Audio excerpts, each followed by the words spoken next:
सबल मराठी न्यूज चॅनलमध्ये आपणा सर्वांचे स्वागत आहे।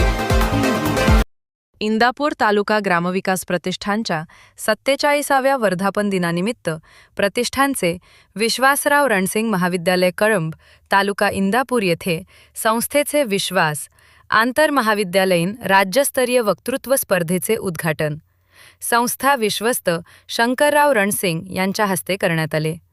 संयोजन समितीचे समन्वयक प्राध्यापक डॉक्टर विजय केसकर यांनी कार्यक्रमाचे प्रास्ताविक केले। संस्थेचे विश्वस्त शंकरराव रणसिंग यांनी उपस्थितांना मार्गदर्शन केले। इंदापूर तालुका ग्रामविकास प्रतिष्ठानचे सचिव वीरसिंह रणसिंग, तुळजाराम चतुरचंद महाविद्यालय प्राचार्य डॉक्टर अविनाश जगताप, उपप्राचार्य प्राध्यापक डॉक्टर सचिन गाडेकर, महाविद्यालयाचे माजी विद्यार्थी प्राध्यापक डॉक्टर नानासाहेब गोफणे यांच्या हस्ते पारितोषिक वितरण करण्यात आले।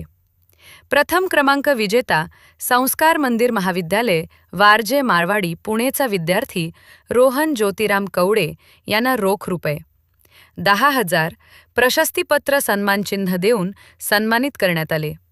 द्वितीय क्रमांक विजेता सावित्रीबाई फुले पुणे विद्यापीठ पुणेचा विद्यार्थी तेजस दिनकर पाटील यांना रक्कम रुपये 7,000 प्रशस्तीपत्र सन्मानचिन्ह देऊन सन्मानित।